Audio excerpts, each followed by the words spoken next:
Bayangkan, di balik dinding batu katedral tua, tersimpan 7 peninggalan yang diyakini pernah menyentuh tubuh Yesus sendiri. Dari kain kafan Turin yang menampakkan wajah Tuhan, mahkota duri yang meneteskan darah kasih, hingga peti perjanjian baru yang disebut sebagai jantung iman dunia. Setiap benda menyimpan kisah yang membuat sejarah bergetar, antara sains dan keajaiban, antara iman dan misteri surgawi. Dunia modern mencoba menjelaskan, namun logika selalu berhenti di ambang keajaiban. Apakah semua ini sekadar legenda kuno? Atau bukti nyata bahwa Tuhan pernah hadir di antara manusia? Inilah kisah yang menembus waktu. Kisah warisan Tuhan yang tak pernah padam. Di dalam Katedral Santo Yohanes Pembaptis di kota Turin, Italia, tersimpan sebuah kain tua yang membuat dunia bergetar, Shroud of Turin. Sekilas tampak seperti kain lenan biasa berwarna gading pudar. Namun bagi umat Kristiani, inilah peninggalan paling sakral yang dipercaya membungkus tubuh Yesus Kristus setelah penyaliban di Bukit Golgota. Kain itu kini disimpan di ruang kaca tahan api dan peluru, dijaga ketat seolah menyimpan rahasia terbesar umat manusia. Ketika sinar lembut menembus kaca pelindungnya, perlahan muncul bayangan samar di permukaannya. Wajah seorang pria berjenggot dengan mata tertutup, luka di dahi, dan noda gelap menyerupai darah di seluruh tubuhnya. Para saksi yang melihatnya untuk pertama kali sering terdiam, tubuh bergetar, dan air mata jatuh tanpa disadari. Bukan lukisan, bukan tinta, bukan cap tangan manusia. Gambar itu tampak seperti hasil pembakaran cahaya yang tak terjelaskan. Fenomena ini mulai mengguncang dunia pada tahun 1898, ketika seorang fotografer Italia bernama Secondo Pia memotret kain tersebut untuk pertama kalinya. Saat hasil negatif fotonya muncul, seluruh dunia terkejut. Citra wajah di kain itu terlihat jauh lebih jelas, hidup, dan mendalam. Ini bukan karya seni, ini keajaiban, teriak banyak orang. Sejak saat itu, Shroud of Turin menjadi pusat perhatian dunia, di antara iman, sains, dan misteri ilahi. Berbagai penelitian dilakukan. Ilmuwan dari NASA hingga ahli arkeologi Vatikan mengujinya dengan uji karbon, sinar X, dan laser. Namun hasilnya justru menambah kebingungan. Tidak ada pigmen, tidak ada cat, tidak ada teknik manusia yang mampu menciptakan gambar 3 dimensi di kain setua itu. Uji karbon tahun 1988 sempat menyebut kain itu berasal dari abad ke-14. Tetapi penelitian lanjutan membuktikan bahwa sampel yang diambil berasal dari tambalan hasil restorasi abad pertengahan, bukan dari kain aslinya. Analisis terbaru menemukan butiran debu, serbuk sari, dan jejak tanah dari kawasan Yerusalem di serat kain itu, memperkuat dugaan bahwa kain itu memang pernah berada di Tanah Suci 2000 tahun lalu. Sebagian ilmuwan spiritual bahkan meyakini gambar itu terbentuk akibat pancaran energi besar, mungkin dari peristiwa kebangkitan itu sendiri. Mereka menyebutnya sinar kebangkitan, energi ilahi yang meninggalkan jejak abadi di kain. Kini, 2000 tahun setelah penyaliban, kain kafan Turin masih menjadi misteri yang tak tersentuh logika manusia. Para peneliti masih berselisih, para rohaniwan masih berlutut dalam doa. Di antara debat dan analisa, satu kalimat tetap menggema di hati umat yang menatapnya dengan air mata. Apakah ini wajah Tuhan yang menatap dunia? Dari Turin, Italia, perjalanan misteri peninggalan Yesus berlanjut ke jantung kota Paris, tempat berdirinya katedral legendaris Notre Dame, simbol keimanan, sejarah, dan keabadian umat manusia. Di balik tembok batu megah berusia 8 abad itu, tersimpan sebuah peninggalan yang membuat dunia bergetar. Mahkota duri, yang diyakini sebagai mahkota yang dikenakan Yesus Kristus saat menuju penyaliban. Benda ini menjadi simbol penderitaan terdalam dan cinta terbesar yang pernah ditunjukkan di bumi. Mahkota itu bukan terbuat dari emas atau permata, melainkan dari ranting berduri panjang, kering, dan melingkar sempurna seperti lingkaran takdir. Menurut Injil, para prajurit Romawi menaruhnya di kepala Yesus untuk mengejeknya sebagai Raja orang Yahudi. Tapi yang mereka buat untuk menghina, kini menjadi mahkota kemuliaan bagi seluruh dunia.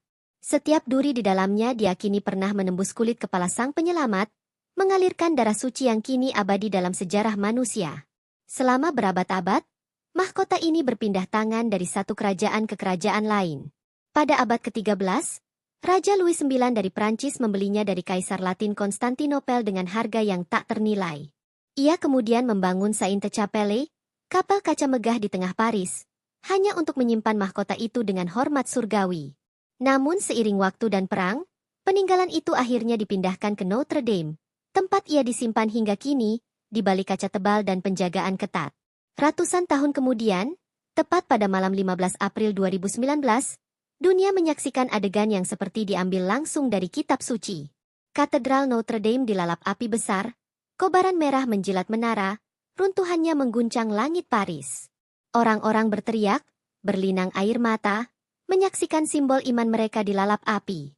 Tapi di tengah kekacauan itu, satu benda berhasil diselamatkan, mahkota duri. Petugas pemadam kebakaran dan imam katedral dengan berani menembus asap tebal dan bara api. Mereka memeluk relikui itu erat-erat, menembus neraka duniawi demi menyelamatkan saksi penderitaan Kristus. Ketika akhirnya mereka keluar dengan mahkota itu di tangan, dunia seolah berhenti sejenak. Mahkota Yesus, selamat! Seru uskup Paris dengan suara bergetar. Adegan itu menjadi simbol harapan. Bahkan di tengah kehancuran, iman tetap berdiri tegak. Mahkota duri kemudian dipindahkan ke tempat aman di dalam Istana Louvre untuk restorasi sementara. Para sejarawan dan ilmuwan yang memeriksanya dibuat tertegun. Duri-durinya tetap utuh, meski telah melewati 2000 tahun dan berbagai bencana sejarah. Serat-serat keringnya masih mengandung getah alami, seolah waktu tak mampu menyentuh benda ini. Tak ada logika yang bisa menjelaskan bagaimana benda organik bisa bertahan sejauh ini, ujar salah satu ahli konservasi. Bagi umat Kristen, mahkota duri bukan sekadar artefak. Ia adalah simbol penderitaan yang dijalani Yesus demi penebusan umat manusia. Setiap duri adalah pengingat bahwa kemuliaan selalu lahir dari rasa sakit, dan pengorbanan sejati selalu disertai kasih tanpa batas. Banyak peziarah yang datang hanya untuk menatapnya dari balik kaca. Sebagian menangis, sebagian berdoa dalam diam, dan sebagian lain hanya tertegun, merasakan getaran spiritual yang sulit dijelaskan kata-kata. Namun, seperti peninggalan Yesus lainnya, mahkota ini juga menimbulkan perdebatan. Beberapa peneliti skeptis menyebut benda itu hanyalah simbol buatan abad pertengahan. Tapi yang membuat dunia tercengang adalah kesaksian mereka yang pernah mendekat langsung. Banyak yang mengaku merasakan panas halus di dada, atau aroma lembut seperti dupa di udara. Fenomena yang tak bisa dijelaskan ilmiah, tapi meninggalkan kesan mendalam bagi siapapun yang mengalaminya. Ketika Notre Dame kini perlahan direstorasi, mahkota duri telah menjadi simbol kebangkitan, bukan hanya bagi Paris, tapi bagi seluruh dunia. Di tengah abu dan reruntuhan, benda itu berdiri sebagai saksi bisu bahwa iman sejati tidak pernah padam. Seperti Yesus yang bangkit dari kematian, mahkota ini juga bertahan dari api dunia untuk menjadi cahaya bagi mereka yang mencari harapan. Dan setiap kali cahaya senja menembus kaca gereja, menyorot mahkota berduri itu, para peziarah akan menatapnya dengan takjub dan air mata yang tak tertahan. Lalu, dalam hati kecil mereka, terdengar bisikan yang sama seperti 2000 tahun silam. Duri yang melukainya, kini menjadi kemuliaan yang menyelamatkan dunia. Setelah misteri mahkota duri yang selamat dari kobaran api Paris, perjalanan iman membawa kita kembali ke Tanah Suci, ke tempat di mana penderitaan mencapai puncaknya, Bukit Golgota, atau yang dikenal sebagai tempat tengkorak. Disinilah Yesus Kristus disalibkan, dan disinilah berdiri kayu yang menjadi simbol penebusan seluruh umat manusia, salib sejati, atau the true cross. Dari sekian peninggalan suci, inilah yang paling menyentuh hati, karena di atas kayu inilah darah Tuhan menetes untuk pertama kali di hadapan bumi. Legenda dimulai pada abad keempat, ketika Kaisar Konstantinus Agung memerintahkan ibunya, Ratu Helena, untuk pergi ke Yerusalem mencari peninggalan suci yang berkaitan dengan penyaliban Yesus. Perjalanan itu penuh tantangan, menembus padang pasir, reruntuhan kota, hingga ke sebuah bukit sunyi yang diakini sebagai Golgota. Di bawah timbunan batu dan tanah, Ratu Helena menemukan 3 salib yang telah lama terkubur. Tapi tidak ada yang tahu, mana dari ketiganya yang digunakan untuk menyalibkan Yesus. Untuk mengujinya, legenda mencatat kisah yang mengguncang iman banyak orang. Ratu Helena membawa ketiga salib itu kepada seorang wanita yang sedang sekarat. Ketika salib pertama dan kedua disentuhkan, tak terjadi apa-apa. Namun saat salib ketiga didekatkan, wanita itu bangkit dan bernapas kembali. Semua yang hadir berlutut, menangis, dan berteriak, "Inilah salib sejati, kayu penebusan dunia." Sejak saat itu, salib sejati menjadi lambang paling kudus dalam sejarah kekristenan. Potongan salib sejati kemudian dibawa ke berbagai penjuru dunia oleh para peziarah dan pemimpin gereja. Sebagian disimpan di Basilika Santo Petrus, Roma, sebagian lain di Yerusalem, Spanyol, dan bahkan Konstantinopel. Setiap pecahan dianggap sakral, diyakini membawa kekuatan penyembuhan dan perlindungan. Banyak catatan kuno yang menceritakan mukjizat terjadi hanya dengan menyentuh kayu suci itu. Orang sakit sembuh, badai berhenti, bahkan pasukan perang yang nyaris kalah tiba-tiba memperoleh kemenangan. Namun keagungan itu tak selalu berjalan damai. Sepanjang abad pertengahan, potongan salib sejati menjadi rebutan antara kerajaan dan gereja. Ada yang menjaganya dengan penuh kasih, ada pula yang menjadikannya alat legitimasi kekuasaan. Bahkan dalam perang salib, banyak ksatria mengaku membawa serpihan kayu dari salib Yesus sebagai pelindung mereka di medan perang. Bagi sebagian orang, benda itu bukan sekadar kayu, melainkan tanda bahwa Tuhan menyertai mereka di tengah kegelapan dunia. Salah satu potongan terbesar kini tersimpan di Basilika Salib Suci di Yerusalem, Roma, tempat yang dibangun khusus oleh Ratu Helena sendiri. Di ruangan yang remang, potongan kayu itu diletakkan di dalam wadah kristal berlapis emas. Setiap tahun, ribuan peziarah datang dari berbagai negara untuk melihatnya. Beberapa menangis, beberapa hanya berdiri terpaku, tak sanggup berkata-kata. Mereka merasa seolah melihat kembali sosok Yesus tergantung di kayu itu. Darahnya menetes, matanya memandang lembut pada dunia yang menyalibkannya. Para ilmuwan mencoba menguji keaslian kayu tersebut. Analisis serat dan struktur kayunya menunjukkan bahwa itu berasal dari jenis pohon zaitun dan pinus, dua jenis pohon yang umum tumbuh di wilayah Yerusalem pada masa Yesus hidup. Namun yang membuat para peneliti terdiam adalah bagaimana potongan itu tetap utuh, tak lapuk, meski telah berumur 2000 tahun. Beberapa bagian kayu bahkan masih mengeluarkan aroma lembut seperti dupa, sesuatu yang tak bisa dijelaskan dengan logika. Di masa modern, True Cross telah menjadi simbol universal pengorbanan dan harapan. Ia mengajarkan bahwa penderitaan bukanlah akhir, melainkan jalan menuju penebusan. Dalam setiap gereja yang memiliki serpihannya, umat selalu menundukkan kepala dengan penuh hormat. Bagi mereka, menyentuh kayu itu seolah menyentuh sejarah Tuhan sendiri, mengingatkan bahwa kasih sejati selalu berakar dalam luka yang diterima dengan ikhlas. Namun, seperti semua peninggalan Yesus lainnya, misteri salib sejati tetap menggantung di antara iman dan ilmu. Tidak ada cara pasti untuk membuktikan kebenarannya secara ilmiah. Tapi mungkin disitulah letak kekuatannya. Ia menguji kepercayaan, bukan logika. Ia berbicara langsung pada jiwa, bukan pada mata. Dan dalam setiap pandangan yang menatapnya, selalu ada rasa haru yang sama, rasa yang membuat manusia kembali percaya bahwa di tengah segala penderitaan, ada cinta yang tak terpadamkan.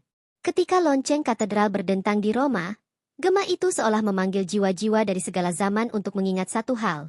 Kayu kasar dari Bukit Golgota itu bukan sekadar alat kematian. Ia adalah jembatan antara langit dan bumi, antara dosa dan pengampunan. Dan hingga kini, di setiap potongan kecil yang tersisa, masih terpatri bisikan suci yang seolah bergetar di udara. Dari kayu inilah dunia diselamatkan. Setelah kisah tentang salib sejati yang menyentuh hati dunia, misteri peninggalan Yesus berlanjut pada simbol paling menyayat dari penderitaan manusia. Paku-paku penyaliban, benda dingin yang pernah menembus daging Tuhan di Bukit Golgota. Jika salib adalah lambang kasih, maka paku-paku ini adalah saksi bisu dari rasa sakit dan pengorbanan yang tak tertandingi. Di antara semua peninggalan yang ditemukan, inilah yang paling mencekam, paling nyata, dan paling mengguncang nurani siapapun yang melihatnya. Sejarah mencatat, setelah penyaliban Yesus, para pengikutnya berusaha mengumpulkan benda-benda yang tersisa di sekitar salib. Di antara darah dan debu yang mengering, mereka menemukan 3 paku besar dari besi kasar, benda sederhana yang kini diselimuti aura ketakziman. Beberapa sejarawan menyebut bahwa paku-paku itu diselamatkan oleh Ratu Helena, ibu Kaisar Konstantinus, bersamaan dengan penemuan salib sejati di Yerusalem pada abad keempat. Dari sanalah jejak suci ini menyebar ke berbagai penjuru dunia. Ratu Helena membawa 2 paku ke Roma. Satu ditempatkan di mahkota Kaisar Konstantinus sebagai lambang perlindungan ilahi, dan satu lagi dilebur menjadi bagian dari pelindung kuda perang sang kaisar, seolah Tuhan sendiri menjaga langkahnya di medan tempur. Sementara paku ketiga dikirim ke Basilika Santa Croce di Roma, tempat yang hingga kini masih menyimpan benda tersebut dalam peti kaca berlapis emas, dijaga dengan doa dan upacara penuh hikmat setiap tahun. Namun seiring waktu, potongan atau replika dari paku suci itu muncul di berbagai tempat suci Eropa. Ada yang disimpan di Katedral Milan, ada di Trier, Jerman, bahkan di Monza, Italia. Meski hanya sebagian yang diakui gereja Katolik sebagai relikwi asli, semuanya membawa kisah yang sama, tentang logam dingin yang dulu menyelipkan kasih terbesar di dunia. Para peziarah yang datang tak sekadar melihat, mereka menangis, karena di balik benda kecil itu, terbayang jeritan Yesus di Golgota, ketika logam itu menembus tangan dan kakinya. Ilmuwan modern mencoba meneliti keaslian paku-paku tersebut. Analisis menunjukkan bahwa besi yang digunakan memiliki campuran mineral yang sama dengan logam yang berasal dari tambang Romawi abad pertama di Palestina. Lebih mengejutkan lagi, di beberapa paku ditemukan bekas karat bercampur dengan jejak debu berwarna merah tua, yang oleh sebagian peneliti spiritual disebut sebagai darah purba. Meskipun tak ada bukti ilmiah yang mengonfirmasi hal itu, keheningan yang menyelimuti setiap laboratorium yang menelitinya selalu berakhir dengan kalimat yang sama, benda ini menyimpan sesuatu yang tak bisa dijelaskan. Bagi gereja, paku-paku ini bukan sekadar artefak logam. Mereka adalah pengingat keras tentang harga sebuah keselamatan. Saat melihatnya, umat diingatkan pada jeritan Yesus. Eli, Eli, lama sabachthani. Teriakan yang mengguncang langit dan menandai detik di mana kasih menembus penderitaan. Setiap paku menjadi simbol bahwa tak ada cinta sejati tanpa luka, tak ada pengampunan tanpa pengorbanan. Dan dalam setiap tetes karatnya, tersimpan kisah tentang darah yang menebus dosa dunia. Namun, ada pula sisi gelap dalam sejarahnya.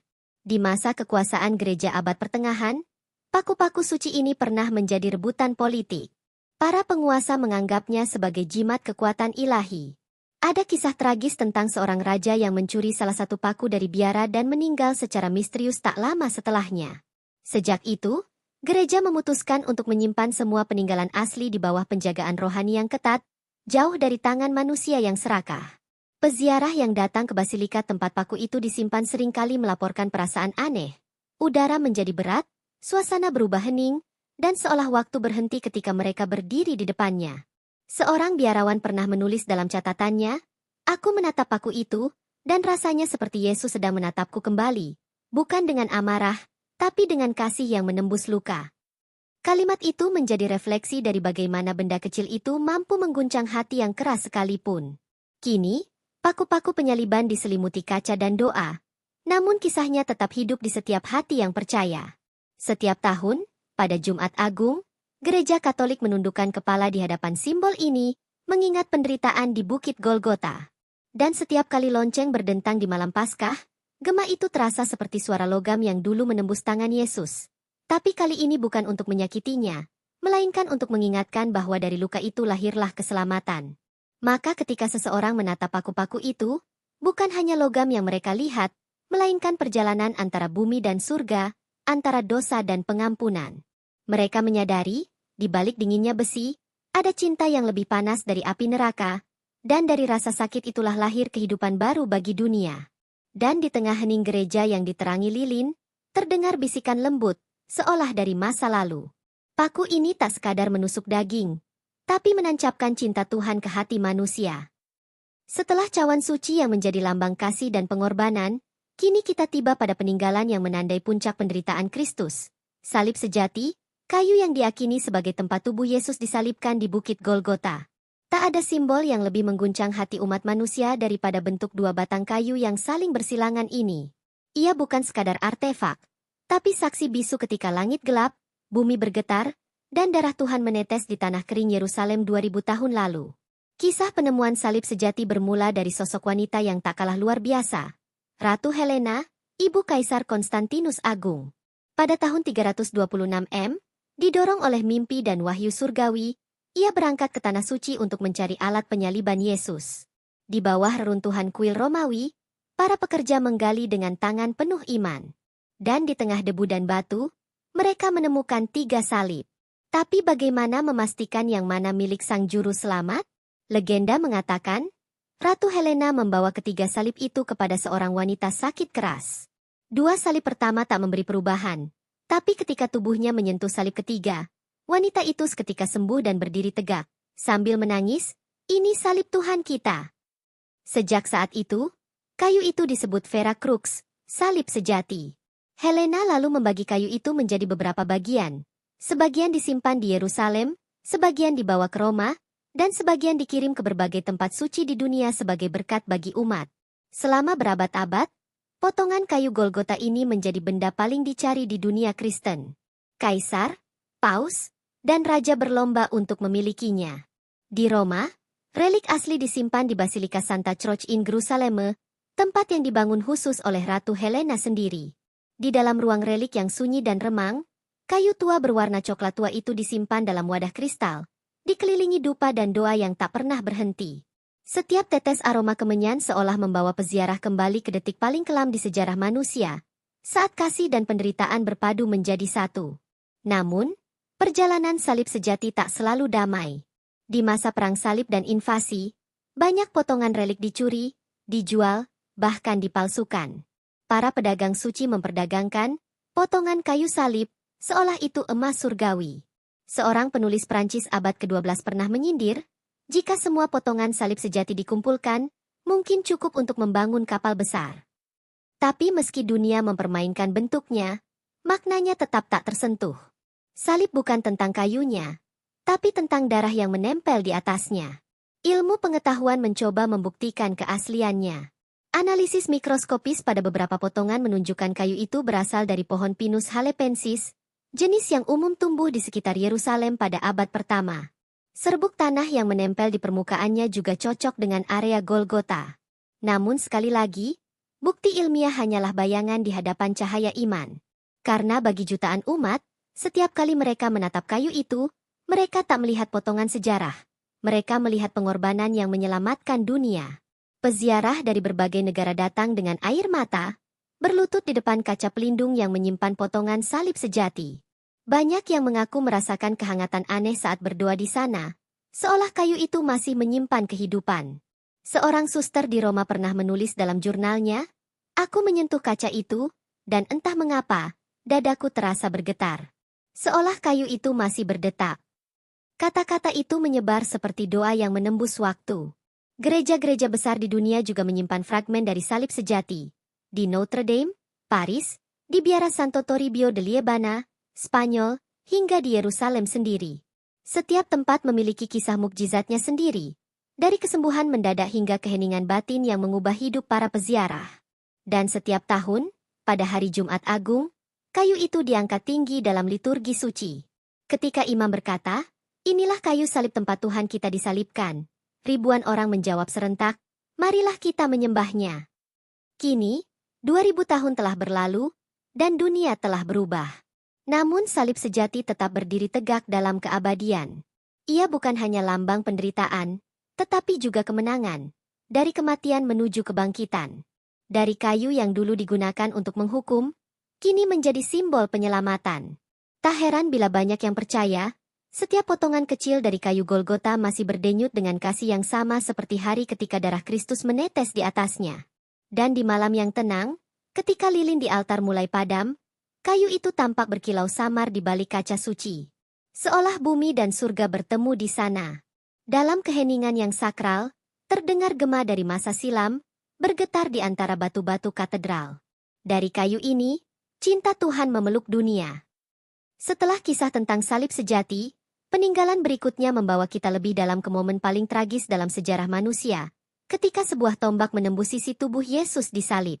Tombak kudus, atau Holy Lance, adalah senjata yang digunakan oleh prajurit Romawi bernama Longinus, untuk memastikan bahwa sang juru selamat benar-benar telah meninggal. Tapi dari luka itu, justru mengalir darah dan air, tanda yang bagi umat Kristen diartikan sebagai lahirnya gereja dan keselamatan dunia. Sejak saat itu, tombak itu bukan lagi senjata perang, melainkan lambang campuran antara dosa manusia dan kasih ilahi yang tak terbatas. Dalam Injil Yohanes disebutkan, seorang prajurit menikam lambungnya dengan tombak, dan segera mengalir keluar darah dan air. Yohanes pukul 19.34. Momen ini menjadi simbol besar dalam teologi Kristen.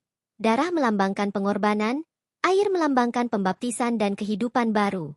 Dan di balik tindakan brutal itu, dunia justru menyaksikan mukjizat, sebab prajurit yang menusukkan tombak itu, Longinus, diyakini menjadi saksi pertama dari kekuatan ilahi Yesus. Legenda mengatakan bahwa ketika darah Kristus mengenai wajah Longinus yang buta sebelah, matanya seketika sembuh. Dari seorang algojo, Ia berubah menjadi pengikut Kristus yang setia, bahkan menjadi martir di kemudian hari. Dan tombak yang digunakannya, disucikan oleh darah Tuhan sendiri, menjadi relik paling berbahaya sekaligus paling sakral di dunia. Ia dikenal dengan berbagai nama, Lancia Longini, The Holy Lance, atau Spear of Destiny, tombak takdir. Selama berabad-abad, tombak ini berpindah dari tangan ke tangan, membawa nasib dan kekuasaan bagi siapapun yang memilikinya. Kaisar Konstantinus Agung konon menggunakannya dalam pertempuran dan memenangkan Roma bagi iman Kristen. Di abad pertengahan, tombak itu disebut berada di tangan Kaisar Charlemagne yang menguasai hampir seluruh Eropa. Dan di abad ke-10, Otto I dari Jerman membawanya dalam perang suci, meyakini bahwa selama tombak itu bersamanya, Tuhan tak akan membiarkannya kalah. Namun kekuatan yang sama juga menjerat manusia dalam ambisi. Tombak kudus menjadi legenda yang membutakan hati banyak penguasa. Dalam sejarah gelap, bahkan Adolf Hitler diyakini terobsesi dengan tombak ini. Ia percaya bahwa siapapun yang memilikinya akan menguasai dunia. Saat pasukan sekutu memasuki Wina pada akhir Perang Dunia Kedua, mereka menemukan Holy Lance tersimpan di Museum Hofburg. Anehnya, hanya beberapa jam setelah tombak itu disita, Hitler bunuh diri di Berlin. Apakah itu kebetulan? Atau takdir yang diatur oleh kekuatan ilahi? Dunia tak pernah bisa menjawab. Kini, bagian dari tombak yang diyakini asli disimpan di Katedral Wina, Austria, dijaga di balik kaca anti peluru. Pengunjung yang datang seringkali berdiri dalam diam lama, bukan karena tombak itu tampak berkilau, tapi karena kesadaran bahwa ujung logam itu pernah menyentuh tubuh Tuhan. Para rohaniwan memandangnya bukan sebagai senjata, tapi sebagai saksi terakhir penderitaan Yesus. Di ujung yang tajam itu, mereka melihat batas antara kejahatan dan keselamatan. Penelitian ilmiah menemukan bahwa logam tombak terbuat dari besi tua berkarbon tinggi, sesuai dengan era Romawi abad pertama. Namun bagian tengahnya menampilkan paku kecil yang diduga berasal dari paku penyaliban Kristus. Seolah tombak itu memang menjadi satu dengan penderitaan Tuhan. Para ahli masih berdebat. Tapi bagi mereka yang beriman, penjelasan logika tak lagi berarti. Sebab dalam dinginnya besi itu, mereka merasakan panasnya cinta yang mengampuni dunia. Setiap tahun, umat Kristen di Austria mengadakan prosesi khusus untuk menghormati tombak kudus. Lonceng berdentang, lilin dinyalakan, dan doa dilantunkan, dari luka MU, kami disembuhkan. Dalam cahaya redup katedral, ujung tombak berkilau seperti bintang, mengingatkan dunia bahwa dari luka terbesar, lahir cinta terbesar. Seolah Tuhan mengizinkan manusia menikamnya bukan untuk menghancurkan, tapi agar kasihnya mengalir keluar tanpa batas. Banyak teolog berkata, jika salib adalah simbol pengorbanan, maka tombak kudus adalah simbol penebusan. Ia menembus daging, tapi juga menembus sejarah, iman, dan hati manusia. Dari luka itu, mengalir kehidupan baru bagi dunia yang gelap. Dan ketika umat berdoa di hadapannya, mereka tak sedang menatap senjata perang, melainkan cermin dosa dan kasih yang berpadu sempurna. Di ujung malam, ketika doa telah usai, lilin mulai padam, dan katedral kembali hening, tombak itu berdiri tegak di balik kaca suci. Tak bersuara, tapi seolah berbicara dari kedalaman waktu. Akulah luka yang membuktikan bahwa Tuhan benar-benar mencintai manusia. Setelah kisah tentang tombak kudus yang menembus tubuh Kristus, dunia kembali menatap peninggalan lain yang tak kalah mengguncang jiwa. Kain Veronica, sehelai kain sederhana yang diyakini merekam wajah Yesus saat ia berjalan menuju Golgota. Tak ada benda yang lebih lembut namun mengandung penderitaan sebesar ini, bukan dari darah atau logam, melainkan dari air mata seorang wanita yang berani menantang tentara demi menyeka wajah Tuhan yang berlumur darah. Di dalam serat kain itu, bukan hanya wajah Yesus yang tercetak, tetapi kasih seorang manusia yang lahir dari belas kasihan sejati. Kisah ini terjadi di Jalan Via Dolorosa, jalan penderitaan di Yerusalem. Saat Yesus memanggul salibnya dengan langkah gontai, di bawah terik matahari dan teriakan massa, seorang wanita bernama Veronica keluar dari kerumunan. Ia tak tahan melihat wajah sang juru selamat dipenuhi darah, keringat, dan debu. Dengan tangan gemetar, ia melangkah maju, mengabaikan todongan tombak para prajurit Romawi. Dalam sekejap yang sunyi, ia mengulurkan sehelai kain linen dan menyeka wajah Yesus. Tidak ada kata yang tercatat, hanya tatapan. Tatapan yang mengandung cinta, penderitaan, dan keabadian. Dan ketika Veronica menurunkan kainnya, keajaiban terjadi. Wajah Yesus terlukis di sana, sempurna, dengan mata lembut yang memandang dunia bukan dengan amarah, melainkan dengan kasih yang tak berujung. Gambar itu bukan lukisan, bukan hasil tinta, melainkan seperti cahaya yang terbakar di permukaan kain. Sejak saat itu, kain itu dikenal sebagai Sudarium Veronicae, kain Veronica, gambar sejati dari wajah Tuhan. Kain suci ini kemudian dibawa ke Roma dan disimpan di Basilika Santo Petrus, di dalam peti kaca berlapis emas. Setiap Jumat Agung, gereja akan membuka tabir dan memperlihatkannya kepada umat.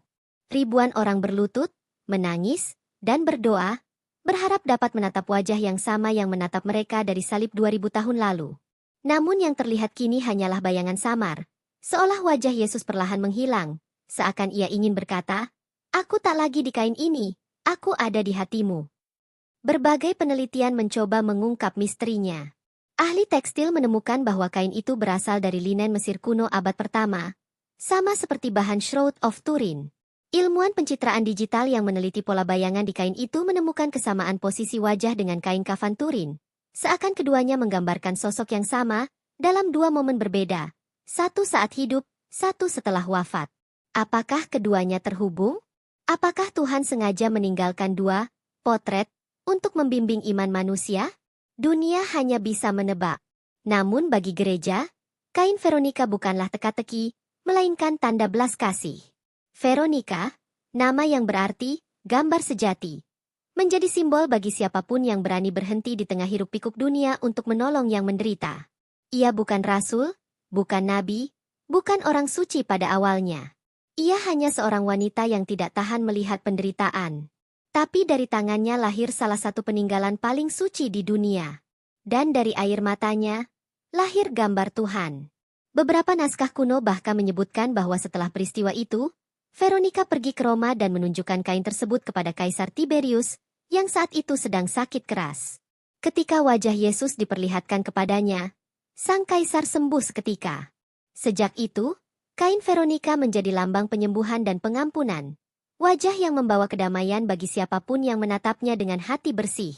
Di masa modern, ketika dunia dilanda perang dan kehilangan arah, banyak peziarah yang datang ke Basilika Santo Petrus hanya untuk berdiri di hadapan kain itu. Mereka tahu gambar itu nyaris tak terlihat lagi. Namun justru di sanalah letak mukjizatnya. Meski samar, kehadirannya terasa nyata. Seolah Yesus sengaja menyembunyikan wajahnya agar kita mencarinya dalam sesama manusia, kata seorang pastor tua di Vatikan. Kalimat itu menjadi doa yang menyentuh hati jutaan orang. Kini, kain Veronica tetap disimpan dalam kegelapan lembut Basilika, dijaga oleh doa dan kebisuan yang penuh makna. Setiap seratnya mengingatkan dunia bahwa kasih sejati lahir bukan dari kekuatan, melainkan dari keberanian untuk peduli. Dari tangan seorang wanita biasa, wajah Tuhan terlukis abadi, bukan di batu, bukan di besi, tapi di kain yang basah oleh air mata manusia. Dan di malam-malam doa, ketika lilin-lilin kecil menyala di altar, bayangan samar wajah itu masih terlihat, seolah tersenyum lembut, menembus waktu dan jarak. Dalam keheningan itu, dunia mendengar bisikan halus yang menggetarkan hati. Ketika engkau menyeka air mata sesamamu, disitulah engkau menyentuh wajahku. Setelah kisah kain Veronica yang menyimpan wajah Tuhan dalam kelembutan air mata, dunia kembali diguncang oleh pencarian peninggalan terakhir yang diyakini menjadi penanda hubungan antara langit dan bumi. Peti perjanjian baru, simbol perjanjian abadi antara Allah dan umat manusia setelah kedatangan Kristus. Jika peti pertama menyimpan loh batu Musa, tongkat Harun, dan mana dari surga, maka peti ini dipercaya menyimpan sakramen kasih yang baru, tubuh dan darah Kristus, penggenapan dari segala nubuat lama. Legenda ini bermula dari naskah kuno yang ditemukan di bawah reruntuhan biara tua di Ethiopia. Dalam gulungan berdebu itu tertulis bahwa setelah kebangkitan Yesus, para murid rahasia menyembunyikan sebuah peti kayu berlapis emas yang berisi perjanjian baru yang hidup. Tak ada yang tahu pasti apa isinya. Namun sebagian peneliti mengaitkannya dengan cawan perjamuan terakhir, kain suci, dan serpihan kayu dari salib Kristus. Peti itu disebut-sebut dibawa melintasi padang gurun oleh para penjaga iman yang menolak tunduk pada kekuasaan Romawi. Dalam perjalanan sejarah, banyak yang mengklaim pernah melihatnya. Dari biara tersembunyi di Aksum hingga bawah tanah Vatikan, desas-desus terus mengalir. Setiap tempat menyimpan cerita tentang keajaiban, suara nyanyian malaikat, cahaya yang menyala di tengah malam, hingga aroma dupa surgawi yang muncul tanpa sebab. Para rahib menyebutnya bukan sekadar peti, tapi hati Tuhan yang berdetak di bumi. Namun gereja tetap diam. Mungkin karena kebenarannya terlalu suci untuk dijadikan tontonan dunia. Kisah paling terkenal datang dari abad pertengahan. Seorang prajurit salib bernama Sir Lucien de Vaux menulis dalam jurnalnya bahwa ia menemukan sebuah ruangan batu di bawah kuil Salomo dengan peti berukir salib emas di tengahnya. Saat ia menyentuh tutupnya, tubuhnya terhempas oleh cahaya terang dan ia mendengar suara lembut berkata, "Perjanjian ini tidak untuk dibuka oleh tangan manusia, tetapi oleh hati yang telah disucikan." Ia meninggal 3 hari kemudian, namun wajahnya tenang seperti sedang tersenyum. Jurnal itu kini disimpan di Perpustakaan Vatikan, terkunci dalam lemari besi. Beberapa ahli sejarah modern mencoba menelusuri kebenaran kisah itu dengan teknologi satelit dan radar bawah tanah. Menariknya, hasil pemindaian menunjukkan adanya ruang misterius di bawah kapel St. Helena, tepat di bawah Golgota, tempat Yesus disalibkan. Ruang itu belum pernah dibuka. Namun banyak yang percaya di sanalah peti perjanjian baru disembunyikan. Jika benar, maka semua kisah ini berpadu menjadi satu lingkaran sempurna. Dari salib, darah, kain, hingga peti yang menyimpan rahasia penebusan manusia. Namun apa yang membuat kisah ini begitu mengguncang bukanlah lokasi petinya, melainkan makna spiritual yang dikandungnya. Sebab para teolog percaya bahwa peti perjanjian baru bukan lagi benda mati dari emas dan kayu, melainkan hati manusia yang percaya. Saat Yesus wafat di salib dan tabir bait suci terbelah 2, perjanjian lama berakhir. Tuhan tak lagi bersemayam dalam peti, melainkan dalam jiwa orang yang mencintai. Maka setiap manusia yang hidup dalam kasih, sejatinya sedang membawa peti itu dalam dirinya. Namun, sebagian orang menolak penafsiran simbolik ini. Mereka percaya peti fisik itu masih ada, menunggu waktu yang ditentukan untuk muncul kembali sebagai tanda akhir zaman. Saat perjanjian terakhir dibuka, dunia akan menyaksikan cahaya yang sama yang menerangi kubur Yesus. Tulis seorang biarawan abad ke-16 dalam catatan yang ditemukan di biara Chartres. Entah keyakinan atau ramalan, kalimat itu membuat dunia modern kembali bertanya, apakah iman kita cukup kuat untuk menatap kebenaran itu? Bagi gereja, rahasia peti ini bukan untuk diungkap, melainkan untuk direnungkan. Tak semua misteri harus dijelaskan, kata Paus Benediktus XVI dalam sebuah homili tahun 2012. Beberapa misteri dibiarkan tetap tersembunyi agar manusia belajar beriman, bukan hanya percaya pada apa yang terlihat. Kalimat itu menjadi renungan mendalam bagi umat di seluruh dunia. Dalam kegelapan misteri, iman justru tumbuh paling terang. Kini, kisah tentang peti perjanjian baru menjadi simbol kesatuan dari seluruh peninggalan suci, tombak kudus, kain Veronika, salib suci, dan cawan perjamuan. Semuanya bukan sekadar benda, melainkan potongan jiwa dari kisah terbesar dalam sejarah manusia.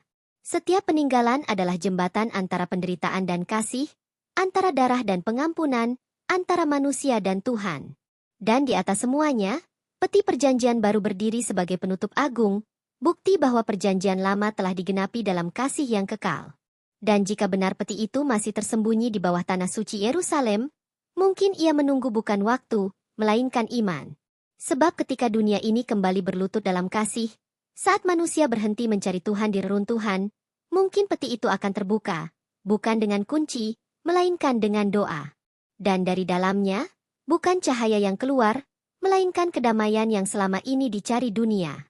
Dari kain kafan Turin yang menatap dunia dengan wajah penuh luka, hingga peti perjanjian baru yang menyimpan rahasia kasih abadi, setiap peninggalan Yesus adalah potongan cahaya dari kisah terbesar umat manusia, kisah tentang penderitaan, pengampunan, dan cinta yang tak pernah mati.